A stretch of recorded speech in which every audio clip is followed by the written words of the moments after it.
हम लोग इस वीडियो में डिस्कस करेंगे class 10 NCERT math chapter 3 pair of linear equation in two variables. क्या करेंगे हम लोग, इंट्रोडक्शन यानी linear equation in two variables क्या है, इसके बारे में पूरी तरह से हम लोग आज डिस्कस करेंगे।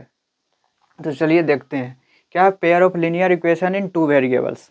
पेयर ऑफ लीनियर पहले क्या है, ये पेयर है, पेयर की बात कर रहा है ना, ये पेयर की बात कर रहा है, मतलब जोड़ा की दो लीनियर इक्वेशन की बात कर रहा है जो क्या चीज़ में हो, टू वेरिएबल्स में है। तो हम लोग पहले लीनियर इक्वेशन समझते हैं, उसके बाद वेरिएबल समझेंगे, उसके बाद पहले बात करेंगे वन वेरिएबल पे, उसके बाद धीरे धीरे कहाँ पे आएंगे, टू वेरिएबल, उसके बाद pair of linear equation in two variables के बात करेंगे। जिसे देखिए लीनियर इक्वेशन क्या होता है, पहले इक्वेशन क्या होता है। इक्वेशन हम लोग पहले क्या बात करते हैं, इक्वेशन। इक्वेशन क्या होता है, बेसिकली एक इक्वलिटी का साइन होता है। कोई भी एक्सप्रेशन यदि वो इक्वेशन में दिया हुआ है तो उसमें क्या होगा, इक्वल का साइन होगा। इक्वल के राइट साइड वाले को हम आरएचएस बोल देते हैं, राइट हैंड साइड, और इक्वल के लेफ्ट साइड को क्या बोल देते हैं, लेफ्ट हैंड साइड। जिसे देखिए हम लोग इससे पहले पढ़ चुके थे ना, इस तरह का एक्सप्रेशन हम लोग पढ़े थे, इस तरह का एक्सप्रेशन पढ़े थे। देखिए इक्वल्स टू के राइट साइड में क्या है, जीरो, तो जीरो को क्या बोल देंगे, वो आरएचएस साइड में है, और 2x+3 किस साइड में है, एलएचएस साइड में है। इक्वेशन तो समझ गए क्या होता है, जिसमें इक्वालिटी का साइन हो, इसका मतलब जिसमें एलएचएस भी हो और आरएचएस भी हो। आगे क्या करेंगे, लीनियर इक्वेशन क्या है। थोड़ा वीडियो थोड़ा ये लेंदी हो जाएगा, लंबा हो जाएगा, लगभग हाफ एन आवर का, तो आप लोग देखिएगा। Linear equation, linear equation in one variable. Linear equation in one variable कैसा होता है, इसका जनरल फॉर्म क्या होगा, जीएफ। ये क्या है, जनरल फॉर्म है, जो आप सोच रहे हैं वो नहीं। जीएफ क्या है, जनरल फॉर्म, ए एक्स प्लस बी। ये linear equation in one variable कैसा दिखाई देता है, ए एक्स प्लस बी के रूप में दिखाई देता है, जहाँ ए क्या नहीं होना चाहिए, जीरो। यदि ए जीरो हो जाएगा तो ये लीनियर इक्वेशन नहीं होगा। क्यों नहीं होगा, इसमें तो वन वेरिएबल नहीं होगा। ए यदि जीरो हो जाए, वेरिएबल जो हमें दे रहा है वो जीरो हो जाए, तो ये तो वेरिएबल खत्म हो जाएगा। जब वेरिएबल खत्म होगा तो सिर्फ क्या बचेगा, सिर्फ कांस्टेंट बचेगा। लेकिन हम तो बात कर रहे हैं किसका, वन वेरिएबल का। कौन सा वन वेरिएबल, किसका, एक लीनियर इक्वेशन का। अब देखिए, ये तो समझ गए वेरिएबल क्या होता है, ये तो जानते हैं, जो अपना वैल्यू चेंज करते रहता है ना। बेसिकली हम लोग पढ़ देते हैं इंग्लिश अल्फ़ाबेट में जो लेटर्स होते हैं एक्स वाई जेड, इसको हम एज अ वेरिएबल कंसीडर करते हैं। लीनियर इक्वेशन क्या होता है, ये तो एक इक्वेशन है। क्यों एक इक्वेशन है, क्योंकि यहाँ इज इक्वल टू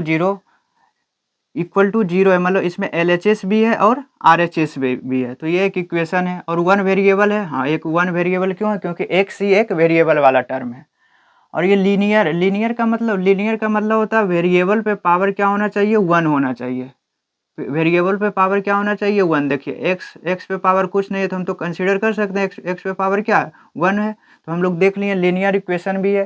क्यों, क्योंकि एक वेरिएबल पे पावर वन है और जी इक्वल टू जीरो है, मतलब एलएचएस आरएचएस है, तो हम लीनियर इक्वेशन बोल देंगे। इन वन वेरिएबल, ये इसमें वन वेरिएबल, एक ही वेरिएबल है क्या, एक्स है। आप बोलिएगा ये ए बी भी तो वेरिएबल है, तो हम लोग यहाँ लिख देते हैं A and B are real numbers. A और बी क्या है, एक रियल नंबर है। और रियल नंबर क्या होता है, कोई भी नंबर क्या होता है, वो एक कांस्टेंट होता है। बेसिकली इसका लिखना चाहते हो तो example 2x+3 equal to zero क्या है, एक linear equation in one variable है। x+2 is equal to zero भी क्या है, एक linear equation in one variable है। Linear equation in one variable का सॉल्यूशन क्या होगा, वैल्यू ऑफ एक्स जो इस इक्वेशन को क्या कर दे, सेटिस्फाई कर दे। वैल्यू ऑफ एक्स जिसका हम लोग निकाल रहे हैं, उसका वैल्यू ऑफ एक्स जो क्या कर दे, इक्वेशन को सेटिस्फाई कर दे। मानिए x+2 is equal to zero का क्या निकाल रहे हैं, सॉल्यूशन। तो यहाँ से क्या आएगा, देखिए x+2 is equal to zero का सॉल्यूशन निकालना है, तो x इज इक्वल टू -2। तो x is equal to -2 is the solution of x+2 is equal to zero. क्यों सॉल्यूशन है, क्योंकि यदि x के जगह पे हम -2 रखते हैं, एलएचएस साइड क्या है, x+2, तो x के जगह पे -2 रखेंगे तो क्या आ जाएगा, -2 + 2 जीरो। हमें क्या ये दे रहा है, आरएचएस दे रहा। हमारा एलएचएस और आरएचएस दोनों क्या आ गया, इक्वल आ गया। जब LHS और RHS इक्वल आ जाता है तो हम बोलते हैं कि जो वो वैल्यू है ना, वो जो मेरा सॉल्यूशन है वो क्या है, इस इक्वेशन को सेटिस्फाई कर रहा है।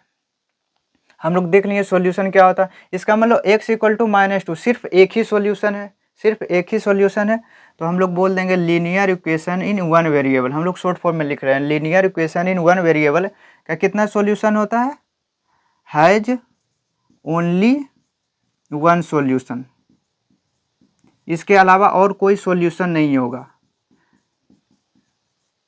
इसका मतलब क्या है, इसके अलावा कोई और सॉल्यूशन नहीं होने का मतलब क्या हुआ, x का और ऐसा कोई वैल्यू होगा नहीं है, होगा ही नहीं जो इसको सेटिस्फाई कर दे, LHS और RHS के इक्वल कर दे। सिर्फ x इज इक्वल टू -2 ही ऐसा वैल्यू है जो इसको सेटिस्फाई कर रहा है। अब हम लोग क्या देखेंगे, linear equation in one variable देख लिए, आगे देखते हैं linear equation in two variable. Linear equation in two variable क्या होता है, यही लीनियर इक्वेशन होगा, यही लीनियर इक्वेशन होगा। इसमें सिर्फ दो वेरिएबल आ जाएगा, x और y दो वेरिएबल आ जाएगा। इसका जनरल फॉर्म क्या होगा, ax plus by plus c is equal to 0, where a 0 नहीं होना चाहिए। a 0 हो गया तो linear equation in one variable बन जाएगा, और b भी क्या नहीं होना चाहिए, 0 नहीं होना चाहिए। b 0 हो जाएगा तो भी लीनियर इक्वेशन वन वेरिएबल बन जाएगा। मतलब ये दोनों 0 नहीं होना चाहिए, और c आपको 0 करना है तो c का वैल्यू 0 हो सकता है। और क्या है, ABC एक रियल नंबर हो, ABC एक रियल नंबर हो। जिसे देखिए 2x plus 3y minus 6 is equal to 0, क्या एक linear equation in two variable है। हाँ, पहले लीनियर इक्वेशन है, लीनियर इक्वेशन का मतलब वेरिएबल पे पावर 1 होना चाहिए, x पे पावर 1 है, y पे पावर 1 है, तो एक लीनियर इक्वेशन है। इक्वेशन क्यों है, क्योंकि इक्वल टू का साइन है, मतलब LHS भी एग्जिस्ट कर रहा है और यहाँ पे RHS भी एग्जिस्ट कर रहा है। और टू वेरिएबल है, x और y क्या है, दो वेरिएबल है, तो हम इसको क्या बोल देंगे, linear equation in two variable. इसका सॉल्यूशन क्या होगा, linear equation in two variable का solution, value of x and y का मतलब वैल्यू ऑफ वेरिएबल जिसमें ये इक्वेशन दिया हुआ है, इसमें दो वेरिएबल है ना, x और y में दिया हुआ है, तो value of x and y which satisfies the given equation. जो इक्वेशन हमें दिया हुआ रहेगा उसको यदि x y सेटिस्फाई कर रहा है तो हम कह देंगे उसका क्या होगा, वो सॉल्यूशन। जिस तरह से यहाँ देखे थे ना, इसका सॉल्यूशन क्या होगा, value of x which satisfies the equation, जिसे इसका x प्लस 2 इक्वल टू 0 था, x इक्वल टू -2 है, यहाँ पे हम लोग लिख रहे थे, तो RHS और LHS दोनों इक्वल आ रहा था, मतलब वो हमें सेटिस्फाई कर रहा था, तो x इक्वल टू -2 क्या हो गया, इसका सॉल्यूशन। देखिए हम लोग क्या बात कर रहे थे, सॉल्यूशन के बारे में बोल रहे थे, value of x and y जो सेटिस्फाई कर रहा है इस गिवन इक्वेशन का, तो इसका सॉल्यूशन क्या होगा, या फिर इसके जगह पे एक simple linear equation two variable का एक एग्जांपल ले रहे हैं। देखिए x plus Y is equal to मान लेते हैं 2 है, x plus Y is equal to 2 है, एक linear equation in two variable है। देखिए ना, -2 इज इक्वल टू 0 एक लीनियर इक्वेशन टू वेरिएबल है, तो x plus Y is equal to 2, तो x और y का ऐसा वैल्यू बताइए जो इसको सेटिस्फाई कर रहा है। तो हम बोलेंगे जब x इज इक्वल टू 1 लेंगे तो y को भी क्या होना पड़ेगा, 1, तभी ना 1 प्लस 1 2 हो जाएगा, तो ये एक सॉल्यूशन है। उसी तरह से जब x को 2 लेंगे, जब x का वैल्यू 2 लेंगे तो इस y को क्या होना पड़ेगा, 0। जब x को 2 लेंगे तो y को 0 होना पड़ेगा, तभी ना 2 प्लस 0 क्या हो जाएगा, 2। LHS और RHS इक्वल दे देगा। उसी तरह से x यदि 3 लेते हैं तो y क्या होगा, y को -1 होना पड़ेगा। x के जगह पे 3 लेते हैं तो y को -1 होना पड़ेगा, तभी तो ये 2 होगा। तो इसका मतलब x का अलग अलग वैल्यू पर y भी अपना एक अलग अलग वैल्यू दे रहा है। तो हम कह सकते हैं लीनियर इक्वेशन टू वेरिएबल का इनफाइनाइट सॉल्यूशन होगा। क्यों इनफाइनाइट सॉल्यूशन होगा, क्योंकि ये क्या कर रहा है, एक दूसरे पर क्या है, डिपेंडेंट है। x और y एक दूसरे पर क्या है, डिपेंडेंट है। x का अलग अलग वैल्यू ले रहे हैं तो y भी अपना अलग अलग वैल्यू दे रहा है। तो हम लोग बोल सकते हैं, कहाँ लिखें, देखिए यहाँ लिख दे रहे हैं, linear equation in two variable has infinitely many solution. हम कोई लीनियर इक्वेशन टू वेरिएबल का कोई हम एक सॉल्यूशन हम नहीं बता सकते हैं, इसका बहुत सारा सॉल्यूशन होगा, मतलब इसका बहुत सारा एक्स और वाई का वैल्यू होगा जो इस इक्वेशन को क्या करेगा, सेटिस्फाई करेगा, मतलब LHS और RHS को इक्वल कर देगा। तो अभी तक हम लोगों ने क्या देखा, linear equation in one variable के बारे में पढ़ा। इसका सिर्फ और सिर्फ कितना सॉल्यूशन होता था, सिर्फ ओनली वन सॉल्यूशन होता था। देखिए लीनियर इक्वेशन वन वेरिएबल है ओनली वन सॉल्यूशन, सिर्फ एक ही सॉल्यूशन होता था। लेकिन linear equation in two variables का कितना सॉल्यूशन होता था, इनफाइनाइटली मेनी सॉल्यूशन, ना बहुत सारे सॉल्यूशन इसका होता था। अब हम लोग pair of linear equation in two variables का जनरल फॉर्म देखते हैं। देखिए pair of linear equation in two variable, इसका जनरल फॉर्म क्या होगा। पहले तो linear equation in two variable का जनरल फॉर्म हम जान चुके हैं। इसमें पेयर मतलब ऐसा ऐसा कि कितना होगा, दो होगा, ऐसा ऐसा दो इक्वेशन होगा। जैसे मान लेते हैं पहला a1x plus b1y plus c1 is equal to 0, एक पहला लीनियर इक्वेशन टू वेरिएबल है। और ये एक दूसरा a2x plus b2y plus c2 is equal to 0, ये दूसरा है। देखिए ये भी एक लीनियर इक्वेशन टू वेरिएबल है, ये भी एक linear equation in two variable है। दोनों क्या है, लीनियर इक्वेशन टू वेरिएबल, मतलब दोनों क्या चीज़ में एग्जिस्ट कर रहा है, पेयर में। तो ये क्या हो गया, ये दोनों pair of linear equation in two variable. यहाँ पे क्या होना चाहिए, देखिए a1 b1 और c1 क्या होना चाहिए, real number. a2 b2 c2 ये भी क्या होना चाहिए, रियल नंबर। जहाँ पे a1 और b1 जीरो नहीं होना चाहिए। तो जैसे a1 square plus b1 square is equal to not zero, इसका मतलब हुआ a1 और b1 जीरो नहीं होना चाहिए। उसी तरह से a2 square plus b2 square is not equal to zero, क्या हुआ, इसका मतलब a2 को जीरो नहीं होना चाहिए और b2 को भी जीरो नहीं हो, एक साथ जीरो नहीं होना चाहिए। एक साथ का मतलब a2 भी एक साथ जीरो नहीं, a2 b2 एक साथ जीरो नहीं होना चाहिए। यदि ये दोनों एक साथ जीरो हो जाएगा तो सिर्फ कांस्टेंट टर्म बचेगा, तो हम इसको इक्वेशन नहीं बोल सकते हैं। क्यों नहीं इक्वेशन बोलेंगे, जिसे देखिए 2x plus 3y minus 6 is equal to 0, एक लीनियर इक्वेशन टू वेरिएबल है। एक और ले लेते हैं, तो जैसे 4x minus 6y plus 12 is equal to 0, ये भी एक लीनियर इक्वेशन टू वेरिएबल है। हम बोल रहे हैं कि x और y एक साथ जीरो नहीं होना चाहिए। यदि x और y एक साथ जीरो हो गया तो ये तो जीरो हो जाएगा। तो ये 12 इज इक्वल टू 0, क्या ये सही है, 12 जीरो के इक्वल्स होगा कभी भी नहीं। तो ये कोई इक्वेशन नहीं होगा, ये एक फॉल्स स्टेटमेंट हो जाएगा। ये ट्रू स्टेटमेंट तो है नहीं, 12 जीरो के इक्वल्स कभी हो ही नहीं सकता है। इसलिए हम लोग क्या बोले, a1 और b1 और a2 और b2 एक साथ जीरो नहीं होना चाहिए। हम लोग देख लीजिए पेयर ऑफ लीनियर इक्वेशन का जनरल फॉर्म इस तरह का दिखाई देगा आपको। आगे हम लोग डिस्कस करेंगे क्या चीज़, geometrical meaning of pair of linear equation in two variable. Geometrical meaning का मतलब हम लोग इसके ग्राफ के बारे में पढ़ेंगे कि एक पेयर ऑफ लीनियर इक्वेशन का ग्राफ किस तरह का होता है।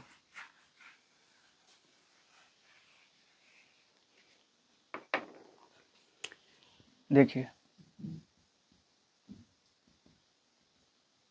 ज्योमेट्रिकल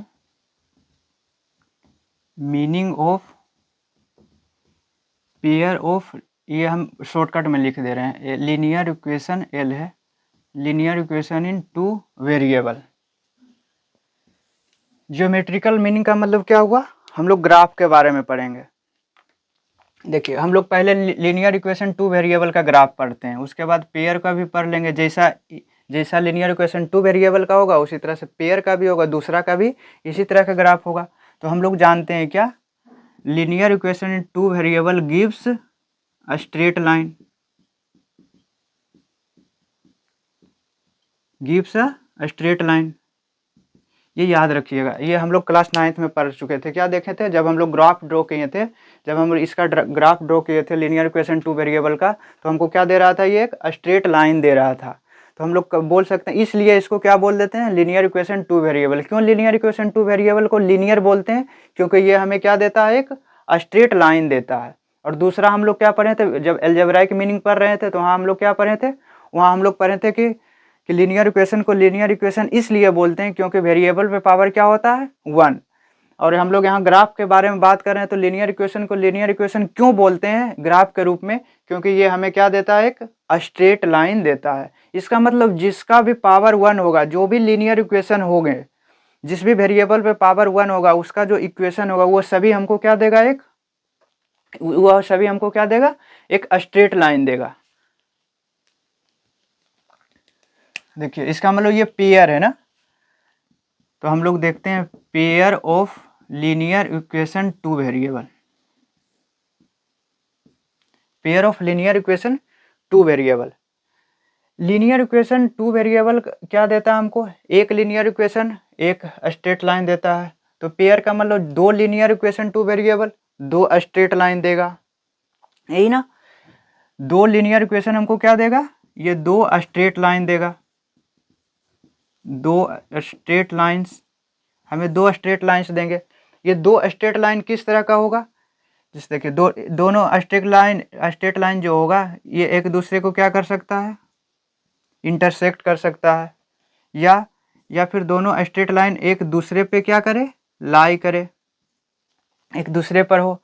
या फिर क्या हो सकता है, दोनों जो स्ट्रेट लाइन होगा वो दोनों एक दूसरे को इंटरसेक्ट ना करे, मतलब ये दोनों एक दूसरे के पैरेलल चले जाए। यही तो तीनों संभावनाएं हो सकती है, यही तो तीनों पॉसिबिलिटी है ना, कि जब दो स्ट्रेट लाइन हमें कोई pair of linear equation two variable देगा तो ये एक दूसरे को इंटरसेक्ट कर ले, या फिर एक दूसरे को कोइंसाइड कर ले, या ये पैरेलल हो जाए। तो ये दोनों इंटरसेक्ट कर रही है ना, तो इसको इंटरसेक्टिंग लाइन बोल देंगे। ये दोनों एक दूसरे पे कोइंसाइड कर रहे हैं तो इसको कोइंसिडेंट लाइन, कोइंसिडेंट लाइन बोल देंगे, या कोइंसाइडिंग लाइन बोल देंगे। देखिए कोइंसाइडिंग लाइन, और ये क्या है, पैरेलल लाइन।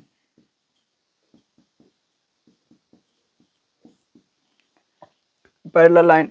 अब देखिए इसके सॉल्यूशन की बात करते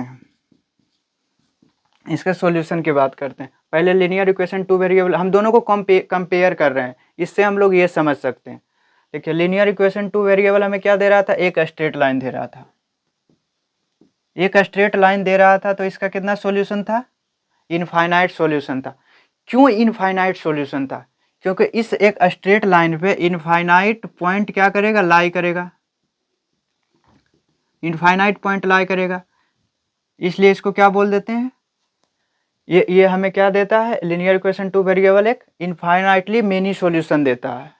लेकिन इसका मतलब यहाँ पे देखिए ये दोनों को कैसे हम कंपेयर करें, ये हमको इनफाइनाइट सॉल्यूशन क्यों दे रहा है, क्योंकि इस ग्राफ पे एक लाइन पे इनफाइनाइट पॉइंट है, इसका मतलब ये इनफाइनाइट पॉइंट क्या है, कॉमन है ना, कॉमन है, तो इसको हमको क्या बोल देते थे, ये हमें इनफाइनाइट सॉल्यूशन दे रहा है। लेकिन यहाँ देखिए इस पर भी इनफाइनाइट सॉल्यूशन, मान लेते हैं एक लाइन L1 ये है, L2 है, ये L1 है, ये L2 है। लेट से मान लेते हैं, देखिए ना, दो लीनियर इक्वेशन टू वेरिएबल हम लोग पढ़े थे, a1x plus b1y plus c1 is equal to 0। मान लेते हैं ये हमें कौन सा लाइन दे रहा है, एक L1 लाइन दे रहा है, a2x plus b2y plus c2 is equal to 0 हमें कौन सा लाइन दे रहा है, ये L2 लाइन दे रहा है। देखिए यहाँ इस पर भी बहुत सारे पॉइंट होगा, इस पे भी बहुत सारे पॉइंट देगा, लेकिन इस पे कितना पॉइंट कॉमन है, एक पॉइंट कॉमन है, तो इसका कितना सॉल्यूशन होगा, वन सॉल्यूशन होगा। वन सॉल्यूशन को क्या बोल देते हैं हम लोग, यूनिक सॉल्यूशन। जो भी इंटरसेक्टिंग लाइन होगा जिसका वन पॉइंट कितना होता है, कॉमन होता है, एक पॉइंट कॉमन होता है, तो इसका यूनिक सॉल्यूशन। और कोइंसाइडिंग लाइन, एक लाइन दूसरे लाइन पे है, तो इसका मतलब इस पे कितना है, देखिए ये L1 मान लेते हैं, ये L2, या फिर इसको L1 मान लीजिए, ये L2 है, तो एक दूसरे पर है, तो इस पर तो इनफाइनाइट पॉइंट कॉमन है, इसमें इनफाइनाइट पॉइंट कॉमन है। तो जब इनफाइनाइट पॉइंट कॉमन है तो इसका कितना सॉल्यूशन हो जाएगा, इनफाइनाइट सॉल्यूशन। यहाँ पे कोई पॉइंट कॉमन है, ये दोनों क्या है, पैरेलल। ये आगे भी हम लोग बढ़ाते हैं इसको तो कहीं मिलेगी नहीं, मतलब कोई पॉइंट कॉमन नहीं होगा, तो इसका क्या कितना सॉल्यूशन होगा, नो सॉल्यूशन। देखिए जब किसी भी लीनियर इक्वेशन टू वेरिएबल्स का एक सॉल्यूशन हो या एक से ज़्यादा सॉल्यूशन हो, बेसिकली हम कह सकते हैं जिसका सॉल्यूशन एग्जिस्ट करता हो, मतलब जिसका कोई ना कोई सॉल्यूशन हो, उसको कंसिस्टेंट पेयर ऑफ सिस्टम कह देते हैं। कंसिस्टेंट, ये क्या है? कंसिस्टेंट सिस्टम है। इसमें भी देखिए इनफाइनाइट सॉल्यूशन है ना, सॉल्यूशन तो है, जब सॉल्यूशन है तो इसको कंसिस्टेंट पेयर ऑफ सिस्टम बोलेंगे, कंसिस्टेंट सिस्टम। और ये नो सॉल्यूशन है, कोई सॉल्यूशन नहीं है, तो इसका जब किसी का सॉल्यूशन ही एग्जिस्ट नहीं कर रहा तो हम उसको क्या बोल देंगे? वो इनकंसिस्टेंट पेयर ऑफ सिस्टम है, ये इनकंसिस्टेंट। ये आपको याद रखना है। एक pair of linear equation, two variable क्या देगा? दो लाइन देगा। दो लाइन क्या करेगा? एक दूसरे को इंटरसेक्ट करेगा, एक दूसरे को कोइंसाइड करेगा, या एक दूसरे से पैरेलल होगा। ये तीन केस बन गया। पहला केस जब इंटरसेक्ट कर रहा था तो एक पॉइंट कॉमन था, एक पॉइंट पे इंटरसेक्ट कर रहा था, तो इसका वन सॉल्यूशन का मतलब यूनिक सॉल्यूशन होगा, इसके अलावा कोई और सॉल्यूशन नहीं होगा। जब यूनिक सॉल्यूशन होता है तो क्या होता है? इंटरसेक्टिंग लाइन, ऐसे भी हम लोग इसका उल्टा भी सही है। और जब यूनिक सॉल्यूशन होता है तो वो क्या होता है? कंसिस्टेंट पेयर होता है। दूसरा, जब एक लाइन दूसरे लाइन पे क्या करे? कोइंसाइड करे, तो उसका कितना सॉल्यूशन होगा? उसका कितना सॉल्यूशन होगा? जब कोइंसाइड करेगा तो इनफाइनाइट कॉमन पॉइंट, जब इनफाइनाइट कॉमन पॉइंट होगा तो इनफाइनाइट सॉल्यूशन, जब इनफाइनाइट सॉल्यूशन है तो कंसिस्टेंट सिस्टम हो जाएगा। मतलब जब सॉल्यूशन किसी एग्जिस्ट करे तो उसको क्या बोल देंगे? कंसिस्टेंट। एक क्या होगा? पैरेलल लाइन, तीसरा केस, जब दोनों लाइन पैरेलल हो तो इसका तो कोई पॉइंट कॉमन नहीं है। जब कोई पॉइंट कॉमन नहीं है तो कोई भी सॉल्यूशन एग्जिस्ट नहीं करेगा। जब सॉल्यूशन नहीं एग्जिस्ट कर रहा है तो क्या होगा? इनकंसिस्टेंट होगा। ये हम लोग क्या देखे थे? ये हम लोग देखें एक ग्राफिकल मीनिंग क्या होता है, कोई एक लीनियर इक्वेशन टू वेरिएबल का ग्राफिकल मीनिंग। लेकिन ज़रूरी है क्या हम लोग को हर समय क्या बनाना पड़े? ग्राफ बनाना पड़े? ये तो कोई ज़रूरी नहीं है। हम बार बार कितना ग्राफ बना के देखेंगे कि क्या कोई लाइन इंटरसेक्ट कर रहा है, कोई लाइन कोइंसाइड कर रहा है, कोई लाइन क्या कर रहा है, कोई लाइन पैरेलल है। ये तो हम ग्राफ बना के देख नहीं सकते हैं, हमको तो सोल्व करना होगा। हमारे पास तो लीनियर इक्वेशन टू वेरिएबल्स था, तो हम लोग जानते थे क्या कि वो ये एक लाइन देगा, एक लाइन पे बहुत सारे पॉइंट जो होंगे जो कॉमन होंगे, मतलब जो भी पॉइंट उस लाइन पे लाई करेगा तो वो लीनियर इक्वेशन टू वेरिएबल का सॉल्यूशन हो जाएगा। लेकिन जब पेयर में आएगा तो हम तो इसका सॉल्यूशन निकाल सकते हैं, मतलब इसको हम सोल्व कर सकते हैं। जब इसको सोल्व कर सकते हैं तो लीनियर इक्वेशन टू वेरिएबल को हम सोल्व करेंगे। तो जब सोल्व करने का मेथड भी बहुत सारे होंगे, तो ये मेथड हम लोग अगला चैप्टर में पढ़ेंगे, जैसे substitution method, elimination method, multiplication, क्या है, क्रॉस मल्टीप्लिकेशन मेथड, ये सारी चीज़ें की बात करेंगे। लेकिन इसको भी हम एक अलजेब्राइक मीनिंग से समझ सकते हैं। कोई लाइन इंटरसेक्टिंग कब होगा हम बिना ग्राफ बनाए हुए भी देख सकते हैं। देखिए ये क्या है? एक pair of linear equation two variable है, क्या? a1x plus b1y plus c1 is equal to 0, a2x plus b2y plus c2 is equal to 0। ये मेरा एक लीनियर इक्वेशन टू वेरिएबल है। देखिए इंटरसेक्टिंग लाइन कब होगा? इंटरसेक्टिंग लाइन का मतलब समझते हैं ना, मतलब यूनिक सॉल्यूशन कब देगा? कब यूनिक सॉल्यूशन देगा? या फिर देख लीजिए, लिख लीजिए यूनिक सॉल्यूशन। ये हमें यूनिक सॉल्यूशन इससे कब मिलेगा? ये दोनों से, जब a1 is equal to a2, मतलब ये दोनों का ratio is not equal to b1 by b2। जब ये दोनों का रेशियो आपस में क्या नहीं हो, इक्वल नहीं हो, तो हम लोग क्या कह देंगे? ये जो पेयर है वो क्या देगा हमको? एक यूनिक सॉल्यूशन देगा। जब यूनिक सॉल्यूशन देगा तो हमको याद रखना है कोई सॉल्यूशन एग्जिस्ट कर रहा है तो कंसिस्टेंट पेयर हो। जब यूनिक सॉल्यूशन है तो इंटरसेक्टिंग लाइन होगा। दूसरा क्या है? कितना सॉल्यूशन? इनफाइनाइटली मेनी सॉल्यूशन है, इनफाइनाइट सॉल्यूशन। इनफाइनाइट सॉल्यूशन का मतलब लाइन एक दूसरे पर कोइंसाइड करेगा। इनफाइनाइट सॉल्यूशन देगा जब a1 is equal to by a2 का ratio is equal to b1 by b2 का ratio is equal to c1 by c2, मतलब तीनों का रेशियो क्या हो जाए? इक्वल हो जाए, तो हम लोग क्या कहेंगे? ये इनफाइनाइट सॉल्यूशन देगा। जब इनफाइनाइट सॉल्यूशन देगा तो कोइंसाइडिंग लाइन होगा, कोइंसाइडिंग लाइन होगा, इनफाइनाइट सॉल्यूशन होगा, इसका मतलब सॉल्यूशन एग्जिस्ट कर रहा है। तो जब सॉल्यूशन एग्जिस्ट कर रहा है तो ये कंसिस्टेंट पेयर ऑफ सॉल्यूशन हो जाएगा, ऑफ क्या हो जाएगा? इक्वेशन। तीसरा, नो सॉल्यूशन। क्या है, नो सॉल्यूशन। नो सॉल्यूशन कब होगा, जब A1/A2 ये दोनों का रेशियो, ये दोनों तो इक्वल हो जाए लेकिन C1/C2 ना हो। A1/A2 B1/B2 तो सही है, लेकिन C1/C2 नहीं हो तो क्या होगा, नो सॉल्यूशन। नो सॉल्यूशन का मतलब line parallel, line parallel. No solution का मतलब लाइन पैरेलल, लाइन पैरेलल का मतलब कोई भी सॉल्यूशन नहीं है तो इनकंसिस्टेंट सिस्टम हो जाएगा ये। आपको ये याद रखना है। जब जब जब दो पेयर ऑफ लीनियर इक्वेशन दिया हुआ है तो यूनिक सॉल्यूशन एग्जिस्ट करेगा कब, जब A1/A2 is equal to not equal to B1/B2। Infinite solution कब होगा, जब A1/A2 equal to B1/B2 equal to C1/C2, मतलब तीनों का रेशियो इक्वल हो जाए तो हम लोग कह देंगे इसका इनफाइनाइट सॉल्यूशन होगा। तीसरा, नो सॉल्यूशन कब होगा, जब A1/A2 is equal to B1/B2 is not equal to C1/C2, तो क्या कह देंगे, ये नो सॉल्यूशन देगा, मतलब पैरेलल लाइन होगा। ये मेरा ये अलजेब्राइक मीनिंग हो गया, अलजेब्राइक मीनिंग होगा। इसमें हमको ग्राफ बनाने की ज़रूरत नहीं थी, लेकिन इसमें क्या था, ग्राफ बनाने का ज़रूरत था। ये ग्राफ बनाते हैं तो हम लोग बोलते हैं ये ऐसा ऐसा हो रहा, लेकिन हम डायरेक्ट भी देख सकते हैं, रेशियो से हम लोग देख सकते हैं, ये अलजेब्राइक मेथड है। अब कुछ एग्जाम्पल देखते हैं। जिसे देखिए आपका ये NCERT है,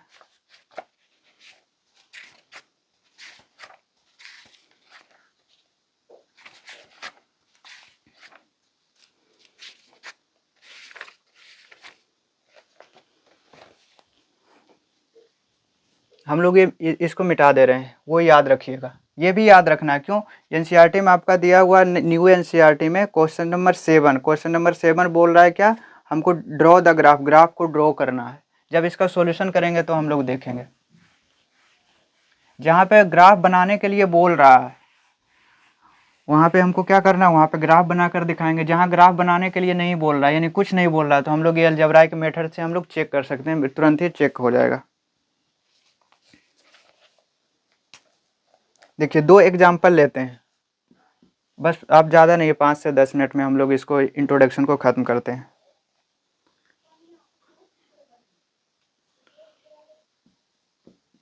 three X plus 2y is equal to 5, 2x minus 3y is equal to 7। ये दो इक्वेशन से पेयर ऑफ लीनियर इक्वेशन 2 वेरिएबल है, तो हमको यहाँ से कंपेयर करना है, किससे, A1x plus B1y plus C1 is equal to 0 से कंपेयर करना है। A2x plus B2y plus C2 से कंपेयर करना है। तो कंपेयर करना है, सबको एक साइड लेकर आ जाओ। 3x plus 2y minus 5 is equal to 0। यहाँ पे 2x minus 3y minus 7 is equal to 0। जब कंपेयर करेंगे तो A1 क्या आया 3, B1 क्या आया 2 और C1 minus 5। A2 2, B2 is equal to minus 3, C2 is equal to minus 7। तो हम लोग रेशियो देखेंगे A1/A2। देखिए A1/A2 क्या है 3/2, B1/B2, B1 क्या है 2, B2 क्या है -3।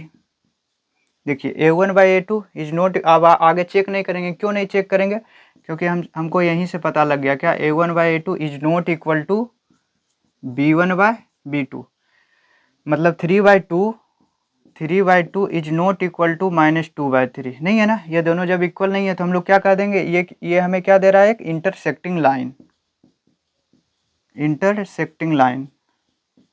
जब इंटरसेक्टिंग लाइन होता है तो क्या हमको मिलता है, एक यूनिक सॉल्यूशन मिलता है। जब किसी का एक भी सॉल्यूशन हो तो हम लोग इसको क्या बोल देते हैं, कंसिस्टेंट। क्या है, कंसिस्टेंट। ये पहला एग्जांपल है। कोई और एग्जांपल लेते हैं, देखिए 2x plus 3y minus 6 is equal to 0 और 4x plus 6y minus 12 is equal to 0। यहाँ पे A1 A2, यहाँ पे देखिए A1x plus B1y plus C1 A2x plus B2y plus C2 से कंपेयर करने पर क्या आएगा, A1 क्या आएगा यहाँ 2, B1 3, C1 -6, A2 4, B2 6, C2 is equal to -12।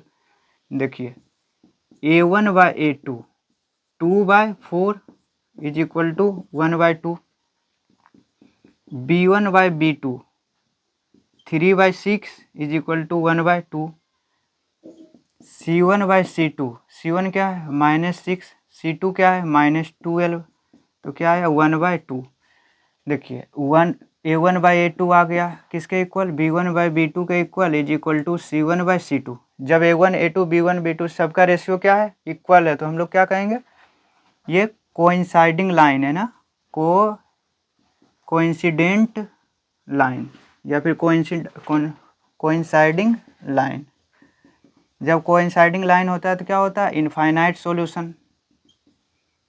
Infinite solution, जब इनफाइनाइट सॉल्यूशन होता है तो कंसिस्टेंट पेयर, कंसिस्टेंट पेयर। उसी तरह से एक और एग्जांपल यहाँ पे देख लेते हैं। देखिए तीसरा एग्जांपल 2x या फिर x - 3y + 6 is equal to 0, और एक ले रहे हैं 2x - 6y + 18 is equal to 0। यहाँ से कंपेयर करने पर A1 क्या आएगा 1, B1 -3 और C1 is equal to 6, A2 is equal to 2, B2 is equal to -6 और C2 इज इक्वल टू 18। तो A1/A2 is equal to 1/2, B1/B2 क्या होगा -3/B2 क्या है -6। इसका मतलब ये भी क्या आ गया 1/2, मतलब A1/A2 इक्वल टू B1/B2। तो आगे चेक करते हैं C1/C2, C1 6 है, C2 कितना है 18, तो ये 1/3। देखिए A1/A2 is equal to B1/B2 but not equal to C1/C2। ये 1/2 है, लेकिन ये क्या है 1/3। तो हम क्या बोल देंगे, जब देखिए A1/A2 B1/B2 is not equal to C1/C2 क्या होता है, नो सॉल्यूशन। इसका कोई सॉल्यूशन एग्जिस्ट नहीं करता है। जब कोई सॉल्यूशन नहीं है तो क्या होगा, इनकंसिस्टेंट पेयर। इनकंसिस्टेंट पेयर का मतलब ये दोनों जो इक्वेशन है, ये दोनों इक्वेशन जो एक लाइन देगी, ये लीनियर इक्वेशन तो एक लाइन देगी, तो वो लाइन क्या होगा, पैरेलल लाइन, पैरेलल लाइन। और जाते जाते एक बात और सीख लीजिए। देखिए 2x + 3y - 6 equal to 0, 4x + 6y - 12 equal to 0। ये दोनों लाइन देखिए, ये दोनों के इक्वेशन को देखिए क्या है, ये इसका दोगुना ये इक्वेशन है ना। देखिए 2 2 जा 4, 3 2 जा 6 -6 का क्या हो गया -12। ये दोनों क्या एक दूसरे का दोगुना है। बेसिकली ये दोनों जो है ना वो अलग लाइन नहीं है, ये दोनों अलग लाइन नहीं, ये दोनों लाइन सेम ही है, ये दोनों लाइन सेम ही है, बस इसका क्या हो गया चेंज, रेशियो चेंज हो गया। तो जब कोई भी लाइन कोइंसाइडिंग लाइन होता है ना, कोई भी लाइन कोइंसाइडिंग लाइन होती है, या फिर कोई लाइन हमें कोई दो लाइन इनफाइनाइट सॉल्यूशन दे रही है, तो वो क्या होगा, वो दोनों लाइन सेम ही होगा। जब इसका ग्राफ बनाइएगा ना तो दोनों लाइन सेम ही होगा। तो बेसिकली हम जो कोइंसाइडिंग लाइन होता है ना उसको हम डिपेंडेंट लाइन भी बोल देते हैं,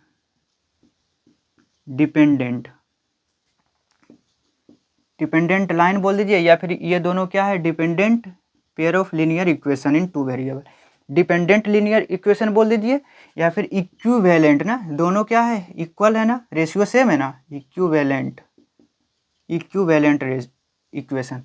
मतलब जब जब हमें डिपेंडेंट इक्वेशन मिलेगा, मतलब एक का रेशियो दूसरे का 2 गुना हो, 3 गुना हो, मतलब रेशियो सेम हो, या फिर इक्विवेलेंट, मतलब इक्विवेलेंट का मतलब वही दोनों क्या हो, इक्वेशन सेम हो, तो हम लोग क्या बोल देंगे, वो हमें इनफाइनाइट सॉल्यूशन देगा। जब इनफाइनाइट सॉल्यूशन देगा तो हम लोग जानते हैं क्या, कोइंसाइडिंग लाइन होगा, कोइंसाइडिंग लाइन होगा तो कंसिस्टेंट पेयर होगा।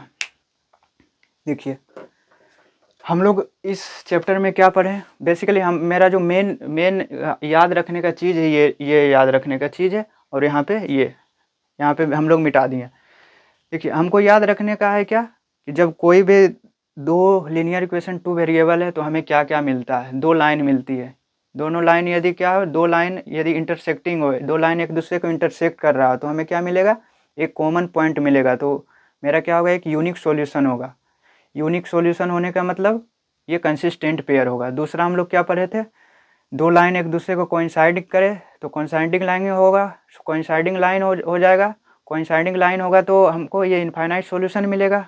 क्यों? क्योंकि इनफाइनाइट पॉइंट कॉमन हो जाता है और ये कंसिस्टेंट पेयर होगा। हम इसमें पढ़े थे कि ये दोनों जो कोइंसाइडिंग लाइन देता है, जो दोनों इक्वेशन देता है, वो जो दोनों इक्वेशन जो होता है ना सेम ही होता है, बस उसका रेशियो बदला होता है, मतलब 2 गुना 3 गुना या फिर आधा होता है। बेसिकली हम उसको डिपेंडेंट इक्वेशन बोल दे रहे थे या फिर इक्विवेलेंट इक्वेशन बोल दे रहे थे।